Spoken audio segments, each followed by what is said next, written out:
네, 안녕하세요. 강프로입니다. 자, 이번 영상에서는 CCS에 대해서 분석해 보도록 할 텐데, CCS가 오늘 어떻게 됐죠? 자, 큰 폭의 강세를 보이고 있습니다. 그쵸? 근데 상한가 행진을 보이고 있어요. 일단 오늘로써 두 방째 진행이 되고 있고, 거래가 이렇게 강한 움직임을 보이는 것 대비해서 820억 그렇게 많진 않아요. 그쵸?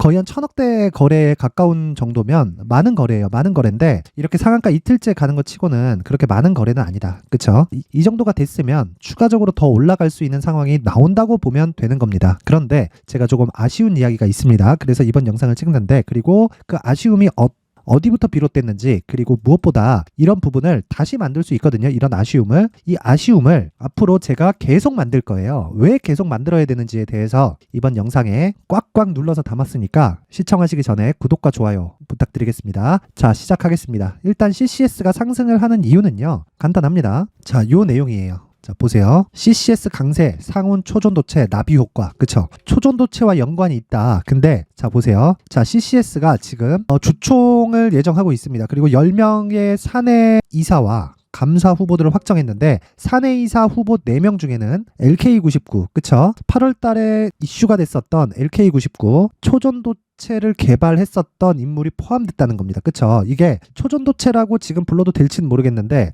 초전도체로 의심받는 물질을 개발한 인력이 포함되어 있다는 거예요. 그쵸? 이쪽에 포함되다 보니까 CCS가 뭘로 들어가요? 초전도체 관련주로 묶이면서 시세를 막 내기 시작합니다. 그쵸? 뭔가 있다, 이렇게 보는 거죠. 그쵸? 근데 일단 요거는 우리가 확인할 수 없는 내용이잖아요. 자, 그러면 제가 여기서부터 주식시장에서 시세가 나오는 원리에 대해서 이야기를 드릴게요. 시세가 나오는 원리는 한 가지입니다. 딱 한 가지예요. 어떤 재료 때문에 올라갑니다, 이게 아니라 주가가 먼저 올라가고 나면 뒤에 재료를 딱 붙여요. 자, 이 구조에 대해서 이야기를 드릴게요. 결론부터 말씀드리자면 선반영입니다. 선반영인데 그 선반영의 시작점이 신고가라는 거예요. 자, 누구나 주식시장에서 돈을 많이 벌고 싶어 합니다. 근데 돈을 많이 버는 과정에서 A는 이렇게 하고요, B 종목은 이렇게 하고 C 종목은 저렇게 하면 됩니다. 이렇게 딱 해가지고 결론을 내잖아요. 그러면 A는 이렇게 하는데 이게 A인지 B인지 C인지를 몰라요. 그래서 주식시장에서 수익을 많이 내는 사람들 있죠. 그쵸? 그런 사람들은, 전문 투자자들은 어떻게 하느냐, 한 가지의 특화된 전략을 가지고 있습니다. 그게 개별적으로 다 다르겠지만 누구나 공통된 건 돌파 매매를 한다는 거예요. 돌파 매매를. 그쵸? 이 돌파 매매를 하는 걸 가지고 다들 혼돈을 갖고 있어요. 어디를 돌파하는 게 중요한가요? 20일 이평선이 중요한가요? 60일 이평선이 중요한가요? 장기 이평선은 어떻게 돼야 되나요? 이런 이야기들을 자꾸 한단 말이에요. 그래서 제가 이 기준을 제시를 해드리겠습니다. 그건 신고가입니다. 신고가.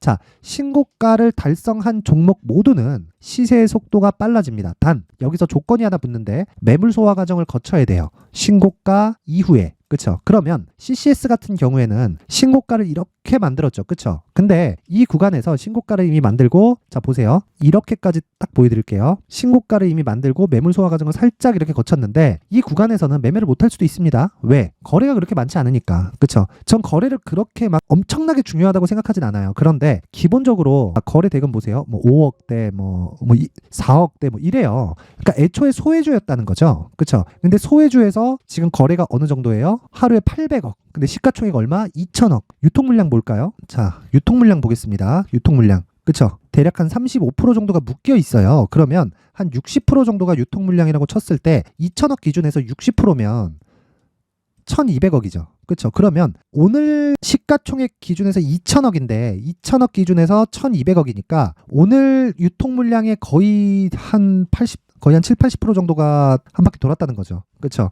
그러니까 여기는 적과 아군이 누군지 모른다. 그쵸? 그래서 지금은 쫓아가면서 매수할 건 아니다. 자, 근데 제가 아까 전에 말씀드렸죠. 이런 아쉬움을 전 계속 만들 거라고. 그쵸? 근데 그 아쉬움을 제가 어떻게 만들 거냐?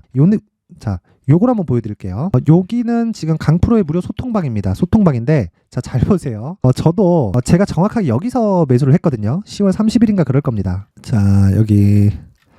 자, 우선 강프로의 무료 소통방에서는 뭘 하냐면요, 일단 신고가에 대한 이해를 시켜드리기 위해서 제가 장중에, 그쵸, 단기 매매를 계속해서 시킵니다. 근데 이 종목이 장중에 드리는 게 아니라 장 시작 전에 딱 나가요. 그리고 끝이에요. 끝.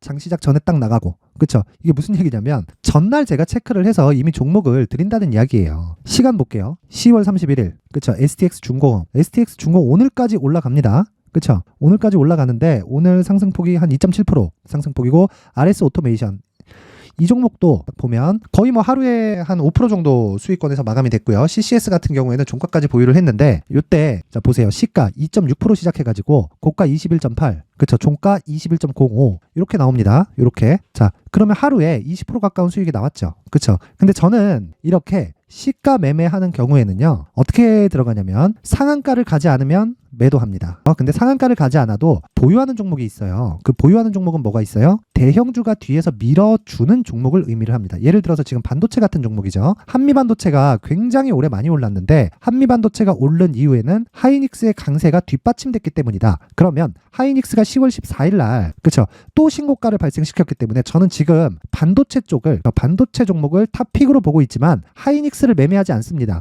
하이닉스를 토대로 다른 종목들을 매매를 하는 거예요. 그게 뭐예요? DIT 그쵸? DIT 같은 경우에는 어제 10% 오늘 10% 이렇게 수익이 났고요. 오늘 같은 경우에 DIT와 함께 반도체를 또 들어갔는데 두산테스나 이렇게 진행을 했는데 두산테스나는 뭐 그렇게 큰 상승이 나온 건 아닙니다. 자 그러면 자 보세요. CCS 같은 경우에는 대형주를 베이스로 한 종목이 아니죠. 그쵸? 아까 전에 보여드렸다시피 자 초전도체 관련된 무언가에 대한 이슈가 딱 붙었어요. 그런데 이걸 단순히 차트만 보고 가기에는 내 돈이 손해를 볼 수 있다는 그쵸? 이미 20% 수익이 났는데 그쵸? 그런 상황이 발생할 수 있잖아요. 그래서 제가 요날 그냥 매도한 겁니다. 근데 저는 앞을 볼 줄 몰라요. 전 미래를 예언하는 인물이 아닙니다. 이걸 매수한 이유는 신고가를 달성했고요. 매물 소화 과정을 거쳤는데 반등을 확인했잖아요. 그쵸? 이 정도 캔들 정도를 딱 먹은 걸 확인하고 이날 바로 들어간 거예요. 그쵸? 언제? 10월 30일 날 8시 58분. 바로 시초가에 그냥 바로 쏩니다. 그래갖고 어느 정도 수익이 나왔다? 20%. 그쵸?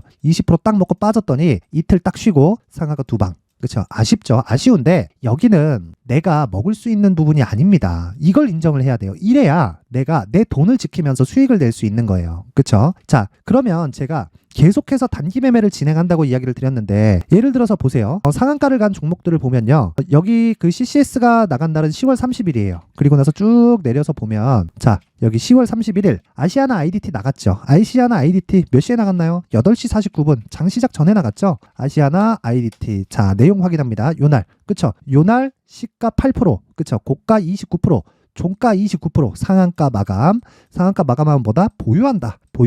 자, 그리고 나서 제가 다음날 이렇게 얘기를 하죠. 장 시작 전에 아시아나 IDT 시가 매도 그쵸? 시가 매도에서 어떻게 됐다? 시가 7.6%의 컷 그러면 1박 2일 동안 수익 몇 프로? 27.65% 정도가 나왔다는 거죠. 그쵸? 대략 한 전날 이 매매 비용을 제하면 한 20% 정도 되니까 27.65% 정도 27, 8% 정도가 수익을 1박 2일 만에 달성을 했다. 그쵸? 자 그러면 제가 어떻게 한다는 거예요? 신고가부터 매매를 하지만 그래도 내가 20% 전후 그쵸? 10%대에서 상한가 마감이 안 되면 그냥 판다. 그쵸? 그러면 CCS 같은 상황이 또 발생할 수도 있는 겁니다. 그쵸? CCS 뭐 상한가 두 방 참 아쉽습니다. 근데 이렇게까지 갈 줄 몰랐어요. 여기서 상승한 폭만 보더라도 보세요. 이렇게 딱 따지잖아요. 저는 여기서 진입을 했는데 몇 프로 올랐나요? 이미 100% 올랐잖아요. 여기서 어떻게 따라갑니까? 그쵸? 여기서 따라가려면 뭘 해야 돼요? 충분히 여기서 매물 소화 과정을 거쳐야 돼요. 근데 그러기에는 대형주에 대한 베이스도 없고 여기서 믿고 무언가를 할 수 있을 만큼의 좀 그게 없어요. 이 모든 걸 다 알 수 없잖아요. 그쵸? 이 정도를 먹으려면 미래를 봐야 돼요. 그쵸? 근데 원리는 똑같다는 거예요. 원리는 뭐다? 신고가를 만들면서 매물 소화 과정을 딱 거치면서 딱 개미를 털어내고 반등을 확인하고 매수한다. 자, 이런 디테일한 내용을 제가 강프로의 무료 소통방에서 매일매일 진행을 하고 있고요. 실제 여기 11월 1일 날 매매한 S&T 다이나믹 같은 경우에도 오늘 9%대 상승세가 나왔고요. 그쵸? 근데 당연히 이날 저는 한 3에서 4% 정도의 수익으로 마감이 됐습니다. 그쵸? 그렇다는 건 시장이 좋지 않은 상황이 계속되고 있는데도 강프로가 하는 종목은 계속해서 강세를 보이는 종목이 지속적으로 나오는데 그걸 강프로의 무료 소통방 에서 진행을 하고 있다는 거고요. 기준이 되는 건 무조건 신고가다. 그쵸? 자, 그래서 내가 주식 투자를 하면서 멘탈이 잘 안 잡힌다 하시는 분들이나 그리고 나도 장중에 10%대 단타 수익을 한번 얻어보고 싶다 하시는 분들은 상단의 전화번호 확인해서 참여라고 문자 보내주시면 되고요. 무엇보다 CCS 관련해서 조정이 나올 겁니다. 조정이 나올 텐데 그 조정 구간에 어떻게 해야 되는지 그 부분에 대해서는 CCS에 제가 가격과 단기 보유 전략을 준비를 해놨습니다. 자, 지금 따라가라는 거 아닙니다. 가격 추적 필요합니다. 조정이 나온 이후에 보는 거예요. 왜? 신고가를 달성했고 신고가를 만들기 위해서는 뭐가 필요하다? 돈이 필요하니까. 그쵸? 주식시장에서 가장 디테일하게 봐야 될 건 뭐예요? 돈입니다. 돈이 들어왔는지 안 들어왔는지. 그리고 나서 뭘 본다? 가격을 보고요. 가격을 토대로 내가 2주 안에 정리할 수 있는 단기 보유 전략으로 끌고 간다. 이게 매매의 핵심입니다. 이거 말고는 뭐 추가적으로 내가 뭘 할 수 있다, 이걸 할 수 있다, 저걸 할 수 있다, 이건 중요한 내용이 아니에요. 그리고 강프로의 무료 소통방에 오면 제가 항상 아쉽게 만들어 드리겠습니다. 하지만 수익은 난다. 그쵸? 모든 걸 다 잡을 수는 없어요. 그 부분은 오셔도 이해를 부탁드리고, 그리고 이런 부분에 대해서 가격과 단기 보유 전략, 즉 2주 안에 정리하는 이 매매 전략을 제가 모든 분들한테 공유를 해드리도록 하겠습니다. 하지만 그래도 최소한의 성의는 보여주세요. 제가 여기 19페이지에 걸쳐서 정성스럽게 준비를 해놨으니까 자, 최소한의 성의는 돈 안 받아요. 돈은 안 받는데 영상 상단에 있는 전화번호로 숫자 3이라고 문자를 보내주시는 분들에 한해서만 제가 CCS의 가격과 단기 보유 전략을 공유해 드리도록 하겠습니다. 자, 그럼 내용 정리 한번 할게요. CCS는 초전도체 관련주로, 그쵸? 초전도체 관련주로 묶여서 올라가고 있지만 이걸 우리가 확인할 수 없습니다. 첫 번째 신고가를 봐야 되기 때문에 제가 매매를 했었던 거고, 지금은 추격할 수 없는 그런 가격대까지 올라왔지만 조정은 들어온다. 그게 월요일일 가능성이 굉장히 높고요. 월요일부터는 주가가 하락하기 시작할 텐데 이 하락하는 과정에서 우리는 뭘 해야 돼요? 가격을 추적해야 된다는 겁니다. 그리고 보유 전략을 짜야 돼요. 바로 매수하는 거 아닙니다. 이 가격을 추적하는 내용을 제가 여기 19페이지에 걸쳐서 준비를 해놨으니까 상단에 전화번호 확인해서 숫자 3이라고 문자 보내시면 되고요. 무엇보다 중요한 건 이런 내용을 사전에 실시간으로 들어보고 싶다 하시는 분들은 상단에 전화번호 확인해서 참여라고 문자 보내면, 자, 앞서 보여드렸었던 내용 있죠? 강프로의 무료 소통방, 그쵸? 여기서 제가 계속해서 진행을 하겠습니다. 자, CCS 안타깝지만 한 번 더 보고 갈게요. 뭐 아시아나 IDT 뭐 상한가 간 것도 있지만 이거보다 오늘 CCS 상한가 2번 간 거 보니까 많이 아쉽네요. 자, 10월 30일 CCS 언제? 8시 58분 강프로의 무료 소통방 500분이서 수익을 어느 정도 냈다? 자, 1시간 반 만에 10% 진입, 그쵸? 그리고 나서 종가에 상한가 안 들어갔기 때문에 난 매도. 그리고 나서 이틀 쉬고 상한가 2방 딱딱. 안타깝습니다. 근데 안타까움을 저랑 같이 수익을 보면서 계속해서 느끼셨으면 좋겠습니다. 항상 시청해 주셔서 감사드리고요. 모든 분들이 성공 투자하셨으면 좋겠습니다.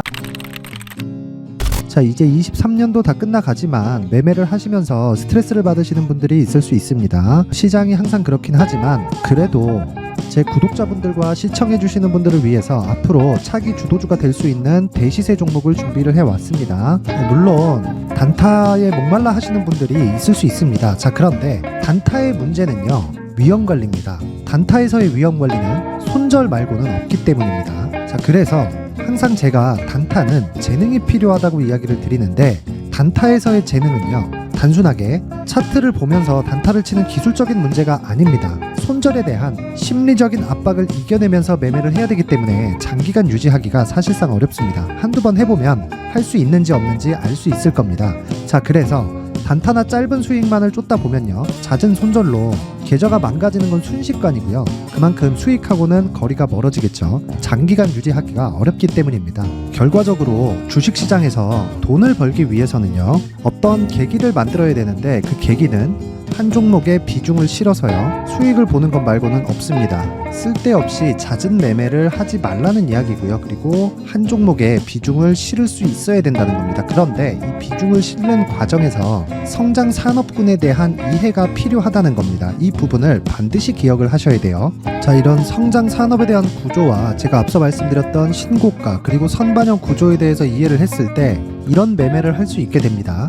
2월 7일 강프로의 대시세 종목으로 에코프로 매수가는 17만원 이에서 진행이 됐고요. 그리고 목표가는 50만원부터 자율 매도 구간으로 잡았죠. 예상 수익 범위가 200% 이상으로 되어 있는데 신고가 이후에 선반영 평균치가 200% 이상이기 때문에 그렇습니다. 자, 그런데 에코프로가 2차전지 양극재 기업이죠. 자, 근데 2차전지 양극재는 친환경이라는 범주 안에 속해 있다고 보시면 됩니다. 근데 제가 항상 이야기를 드리죠. 시세는 항상 연결된다고요. 앞으로 나올 대시세 종목도 이런 친환경이라는 성장 산업군에 포함되어 있어야 됩니다. 자, 이런 성장 산업군에 포함되어 있는 걸 확인한다면 이 내용처럼 세 가지의 공통점을 가지고 있습니다. 1년에 많은 종목이 발생하지 않고요. 그리고 세력들의 장기간 매직 구간이 확인돼야 되고, 그리고 상승하기 시작하면 평균적으로 3개월 정도의 상승 구간을 보이기는 하지만 제가 2개월이라고 작성을 해온 건 한 가지 내용 때문입니다. 한 달은 확인하는 과정이 필요하기 때문입니다. 이게 무슨 얘기냐면 성장 산업에 대한 부분, 그리고